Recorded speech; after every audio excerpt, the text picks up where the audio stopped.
Les autres pays à travers le monde innovent par l'innovation technologique, par le progrès exceptionnel. Les autres pays construisent des gratte-ciel. Et ben en Algérie, on est en train d'inventer des nouvelles mesures économiques totalement absurdes. On est en train d'innover en matière d'absurdité. On est en train de révolutionner l'absurdité elle-même. On ne peut pas acheter un nouveau véhicule si on ne signe pas un engagement. Vous imaginez? Oui, en Algérie, pour acheter un nouveau véhicule désormais, il faut signer un engagement. Et c'est une déclaration que le client qui achète un nouveau véhicule en Algérie doit signer pour s'engager à ne pas revendre son véhicule au marché noir. Une mesure unique au monde. Ya Mohamed, donnez-moi un pays où j'achète une voiture neuve avec mon argent et on me demande de ne pas la revendre. De quel droit je ne peux pas la revendre? L'Algérie elle a remis en cause définitivement la liberté le droit à la propriété privée, la liberté de commercer. J'ai envie de vendre ma voiture au moins d'une année. C'est pas de la spéculation. C'est mon droit, c'est ma propriété privée. J'ai un accident, j'ai envie de me soigner, j'ai envie, etc. J'ai le droit de le revendre. Je vous assure que sur le plan économique, l'Algérie est en train d'innover. Alors les autres pays à travers le monde innovent par l'innovation technologique, par le progrès exceptionnel. Les autres pays construisent des gratte-ciel, lancent des intelligences artificielles, développent des outils numériques extrêmement révolutionnaires, parlent de nouvelles conquêtes industrielles. Et ben en Algérie, on est en train d'inventer des nouvelles mesures économiques totalement absurdes. On est en train d'innover en matière d'absurdité. On est en train de révolutionner l'absurdité elle-même. Alors vous imaginez-vous, à partir d'aujourd'hui en Algérie, on ne peut pas acheter un nouveau véhicule si on ne signe pas un engagement. Vous imaginez? Oui, en Algérie, pour acheter un nouveau véhicule désormais, il faut signer un engagement dans lequel on s'engage à ne pas revendre ce véhicule.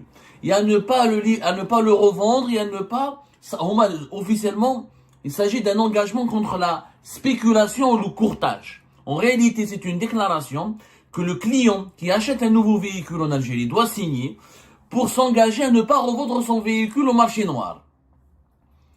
Une mesure unique au monde. Je ne connais aucun pays au monde où pour acheter un véhicule, on te demande avant de vendre ce véhicule de signer un engagement où tu t'engages à ne pas le revendre. Ya Mohamed, donnez-moi un pays où j'achète une voiture neuve avec mon argent et on me demande de ne pas la revendre. De quel droit je ne peux pas la revendre? Elle est où la liberté? L'Algérie elle a remis en cause définitivement la liberté le droit à la propriété privée, la liberté de commercer, la liberté de faire ce qu'on veut d'un objet, d'une marchandise que nous avons acheté, que le consommateur a acheté avec son propre argent. C'est une déclaration, cette mesure elle est sérieuse. Il y avait toute une réunion au niveau du ministère de l'Industrie et qui a regroupé des représentants du ministère du Commerce pour mettre en place une plateforme ou des mécanismes de suivi des véhicules vendus localement en Algérie. Comme il y a selon eux la spéculation, c'est quoi la spéculation selon les dirigeants algériens? Des véhicules qui sont fabriqués par Fiat, qui coûtent 300 millions, mais dans le marché informel, dans le marché noir, ils coûtent 600 millions. Pour trouver une solution à ce problème, les autorités algériennes, ils ont voulu créer deux mesures. Mettre en place une plateforme de suivi, une sorte, je ne sais pas comment ça va fonctionner cette plateforme, c'est-à-dire que les données Fiat va communiquer aux autorités algériennes, au ministère de l'Industrie, au ministère du Commerce, tous les détails, toutes les données précises sur les consommateurs, les clients qui ont acheté ces véhicules, leur provenance, leurs adresses, leur identité bancaire, leur identité précise, et les autorités algériennes vont les suivre. Je sais pas pour quel but. Et ils pensent qu'avec cette plateforme, de suivi des ventes des voitures en Algérie, ils vont empêcher le marché informel de revendre ces véhicules plus chers. En plus, Fiat, pour rassurer le gouvernement algérien, donc a décidé d'imposer à partir d'hier, du 9 avril, du 10 avril 2025, la signature d'un engagement auquel seront soumis les acheteurs de véhicules Fiat, un engagement où ils disent qu'ils ne vont pas prendre part à une forme de spéculation. Qu'est-ce que c'est que la spéculation? J'achète un véhicule. J'ai envie de le revendre 2-3 mois après. C'est pas de la spéculation, ça s'appelle du commerce. J'ai envie de vendre ma voiture au moins d'une année. C'est pas de la spéculation. C'est mon droit, c'est ma propriété privée. J'ai un accident, j'ai envie de me soigner, j'ai envie, etc. J'ai le droit de le revendre. En fait, comme il y a un marché parallèle, t'as les voitures, comme les prix des voitures sont chers, ils cherchent des solutions absurdes. Au lieu de s'attaquer aux vraies causes du problème. Pourquoi les voitures sont chères en Algérie? Pour une raison simple. Il y a plus de demandes que d'offres. Ça n'a rien à voir avec la spéculation. La voiture Fiat, elle coûte 600 millions. Parce que Fiat ne fabrique pas beaucoup de véhicules. Elle fabrique quelques milliers de véhicules, pas plus. Et comme il y a beaucoup de demandes, il y a des centaines de milliers d'Algériens qui ont besoin de véhicules parce que ça fait 5 ans que le marché il est fermé depuis 2019. Donc il n'y a pas de véhicules. Donc qu'est-ce qui doit être fait? Qu'est-ce qu'il faut faire? Il faut que les Algériens qui veulent acheter un véhicule sont obligés de se diriger vers le marché informel. Le marché informel ou formel, aujourd'hui, même si le marché est formel, plus de demandes que d'offres, ça crée une augmentation des prix. Même si demain les concessionnaires ramènent leurs véhicules, ils veulent les vendre à des prix pas élevés, c'est pas possible. Parce qu'ils vont ramener qu'un nombre limité de voitures face à un nombre extrêmement illimité de demandes. Donc les prix vont augmenter. C'est une logique. Fiat, elle a fabriqué avant la fin 2024, elle fabriquait 24 000 véhicules. Avant la fin de l'année 2024. Uniquement 24 000 véhicules. Et l'objectif de Fiat est d'arriver déjà au mois de décembre. Elle n'avait même pas atteint l'objectif de Fiat en Algérie, c'était 24 000 véhicules par an d'ici la fin de l'année 2024. En décembre 2020, le 11 décembre 2024, Fiat annonce qu'elle a fabriqué uniquement 18 000 véhicules, qu'elle n'a même pas atteint les 24 000 véhicules. Pour 2025, Fiat, elle veut fabriquer 90 000 véhicules. C'est très peu. C'est très peu dans un pays où on a un besoin d'1 million de véhicules. Il y a des millions d'Algériens qui ont besoin d'acheter des véhicules. Pourquoi? Parce que le pays il est fermé depuis 2019. Le parc automobile algérien, plus de 6 000 véhicules, il est extrêmement vieillissant. Il y a de plus en plus de voitures accidentées, et de plus en plus de vieilles voitures. Il y a une croissance démographique importante. Il y a des Algériens et des Algériens qui se marient, qui font des enfants, qui déménagent. Le pays, il est grand. Les réseaux de transport public sont sous-développés. Le métro à Alger, c'est même pas 20 km. Le tramway, c'est même pas 30 km. Les bus entre les régions du pays, c'est catastrophique. Donc, on a besoin de véhicules. Le besoin, il est tellement important que les prix augmentent.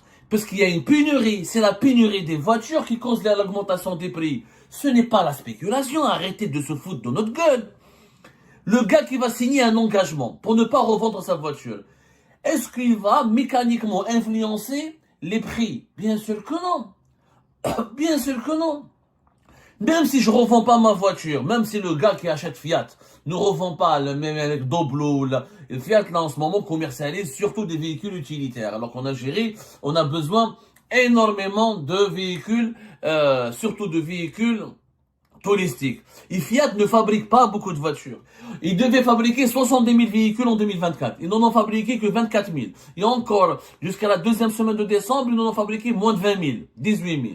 Donc ils n'ont pas pu. Fiat, c'est un échec. Elle n'arrive pas à s'implanter encore en Algérie. Elle n'arrive pas à obtenir les composants pour fabriquer pour les véhicules, les kits de montage. C'est le début, c'est sa première année. C'est normal. Des ambitions extrêmement modestes. Même si elle fabrique 100 000 véhicules, ce n'est pas suffisant. Parce que le marché algérien a besoin, encore une fois, selon les experts, d'1 million. On a besoin d'1 million de voitures. Ça fait 5 ans qu'il n'y a pas de voitures en Algérie. Depuis 2019, vous vous rendez compte la gravité de la chose? Pratiquement 6 ans maintenant. 2025, on entame la 6e année de pénurie de voitures. En réalité, il faut augmenter l'offre de la demande des voitures pour faire baisser les prix. Ça ne sert à rien d'imposer un engagement aux consommateurs algériens pour acheter des véhicules. Ça n'a rien à voir. Ça n'a pas de sens. Aucun pays au monde ne le fait, Hada. Donnez-moi un pays au monde où on demande aux gens de signer une déclaration, de signer un engagement avant d'acheter un produit. Et les armes, si c'était des armes, des diamants, du caviar, de l'or, des produits de luxe, des produits rares, des tableaux d'art. Une voiture, Yannès. On parle d'une voiture.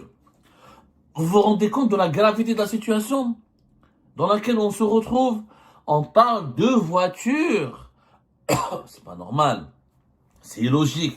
Cette situation, c'est une mesure totalement absurde. C'est une absurdité incroyable. Ce n'est pas comme ça qu'on va faire baisser les prix. Les prix baissent. C'est une économie de base. C'est des études économiques de base. Il faut pas être un docteur en économie ou un économiste brillant. Il faut pas sortir de Harvard ou avoir un prix Nobel en économie pour comprendre que pour faire baisser les prix, il faut augmenter l'offre. La demande, elle est très élevée. Pas assez d'offres. C'est normal. Même Redouane Chana, ceux qui achètent Fiat, ne vont pas revendre leur véhicule. Les prix vont augmenter. Ils vont augmenter encore plus. Si tu empêches les Algériens, de ne pas revendre leur véhicule qu'ils achètent auprès de Fiat. Moi, j'ai pas vu la coupure de cet engagement. Est-ce qu'ils doivent s'engager dans l'absolu? Est-ce qu'ils doivent s'engager à ne pas revendre leur véhicule auprès pendant une année ou deux, comme on l'a fait avec les véhicules de moins de 3 ans dans la loi de finances 2025, ou si tu revends ta voiture avant 3 ans, tu dois repayer, tu dois verser des taxes, tu dois verser des taxes, ou tu dois payer, ou tu dois redonner les privilèges, ou tu dois payer des amendes importantes. Dans ce cas de figure, si les gens ne revendent pas leur véhicule, l'offre sur le marché va encore se tarir et les prix vont encore exploser. En fait, le gouvernement algérien, le régime algérien, qu'est-ce qu'il veut? Il veut empêcher, il veut effacer les traces de l'inflation galopante des prix des voitures.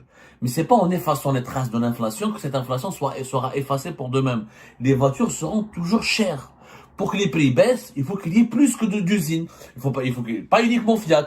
Il faut qu'il y ait d'autres usines qui fabriquent des véhicules. Ou il faut importer des véhicules. Il faut commercialiser les voitures neuves. C'est tout. Mais empêcher les citoyens qui achètent des véhicules avec leur propre argent de revendre leurs voitures, ça n'a pas de sens. Ça n'a aucun sens. C'est de la bêtise. Donc, est-ce que c'est de la spéculation si je veux vendre mon véhicule à mon cousin? Donc, cet engagement, comment il doit... C'est quoi la spéculation? De vendre ma voiture faite dans un marché? Ok. Si je ne le revends pas au marché, je la revends. Je suis chez moi, je vais la revendre. Mon voisin, mon cousin, mon beau-frère, mon ami. C'est de la spéculation. Qu'est-ce que c'est que la spéculation? Ça n'a aucun sens. C'est une absurdité économique totale.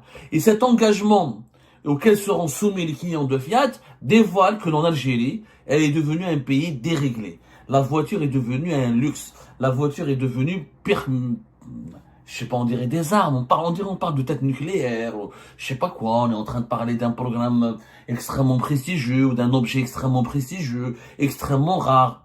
Ça n'a pas de sens.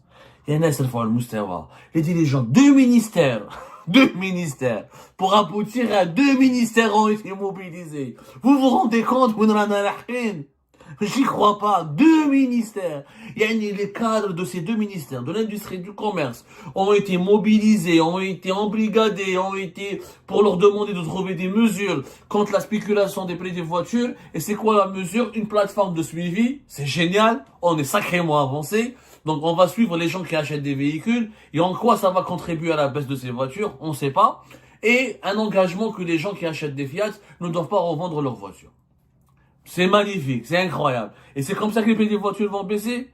Ça va pas faire baisser les prix des voitures parce que ça ne règle pas le problème. Pour que les prix baissent, il faut qu'il y ait plus de voitures. Si les gens ne revendent pas leurs voitures, et si tu suis les personnes qui vont acheter des véhicules, ça sert à rien. On va traquer les gens qui ont acheté des véhicules, on va les surveiller sous haute surveillance.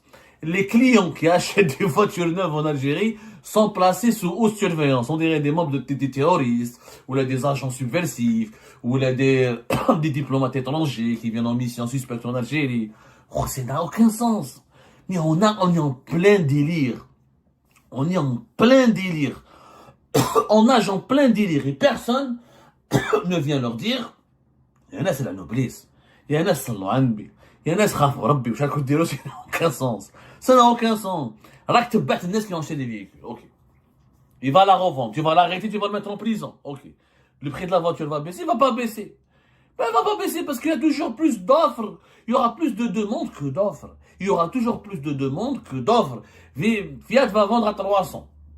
Les véhicules, déjà à 300, c'est cher par rapport au salaire, à la moyenne des salaires en Algérie. Ça restera à 300. Mais, les voitures nous manqueront. manqueront. Donc Fiat ne peut vendre que 70 000, elle va vendre que 90 000, elle va pas faire les 90 000 comme elle n'a pas fait les 70 000 véhicules en 2024. On va dire, dans les meilleurs des cas, elle va faire 70 000.